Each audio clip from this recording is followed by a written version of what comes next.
కృష్ణా జిల్లా ఆలయంలో జరిగిన భారీ ఉండి దోపిడీ ఘటన కలకలం రేపుతుంది. యలమల కుదురు శివాలయంలో 10 లక్షలకు పైగా నగదు మాయమైన వ్యవహారంపై అధికారులు దర్యాప్తు వేగవంతం చేశారు. ఈ ఘటనలో ఆలయ ఈవో అర్చకులు కలిసి హుండీ నగదు దోచుకున్నట్లుగా ఆరోపణలు వెల్లువెత్తుతున్నాయి. ఇప్పటికే ప్రధాన పూజారి సాగర్తో పాటు ఉద్యోగులు పూర్ణ రోషియాను పోలీసులు అరెస్ట్ చేసి రిమాండ్కు తరలించారు. కాగా ఆలయ ఈవో భవానీ పరారీలో ఉన్నట్లుగా సమాచారం. అంతరాలయంలో హుండీకి మారుతాళం తయారు చేసి నగదు చోరీ చేసినట్లుగా ప్రాథమిక విచారణలో వెల్లడైంది. దోచుకున్న డబ్బుల పంపకాల విషయంలో విభేదాలు రావడంతో మద్యం దుకాణంలో జరిగిన పంచాయతీ ద్వారా ఈ వ్యవహారం వెలుగులోకి వచ్చినట్లుగా తెలుస్తుంది. ఈ ఘటనపైన దేవాదాయ శాఖ తీవ్రంగా స్పందించి 5 సభ్యులతో ప్రత్యేక విచారణ కమిటీని ఏర్పాటు చేసింది. ఇక ఆలయంలోని ఉద్యోగులు అర్చకులను సైతం విచారిస్తూ గత 5 ఏళ్ల రికార్డులను కూడా పరిశీలిస్తున్నారు.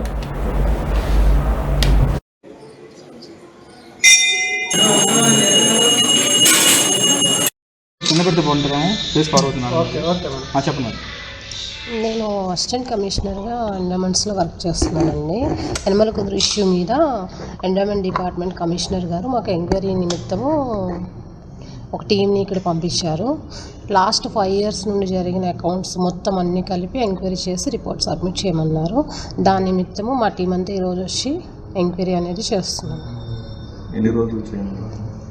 వితిన్ 15 daysలో కంప్లీట్ చేయమన్నారు. యాజ్ ఎర్లీ యాజ్ పాసిబుల్ డిపార్ట్మెంట్కి సబ్మిట్ చేస్తాం. మేడం అసలు ఎంత జరిగిందని చెప్పేసి అది మేము ఇంకా స్టార్టింగ్ ఈరోజే స్టార్ట్ చేస్తాం కాబట్టి మొత్తం అంతా చూసిన తర్వాత క్షుణ్ణంగా A to Z అన్ని కమిషనర్ గారికి రిపోర్ట్ సబ్మిట్ చేస్తాం. అంటే సుమారు ఏ రకంగా జరిగింది అనేది తెలుసు. అంటే మేము ఆల్రెడీ ప్రిలిమినరీ ఎంక్వైరీ జరిగిందండి. అవన్నీ బేస్ చేసుకొని ఆర్జేసీ గారు, కృష్ణా డిస్ట్రిక్ట్ ఏసీ గారు వచ్చి ప్రిలిమినరీ ఎంక్వైరీ అయితే చేశారు.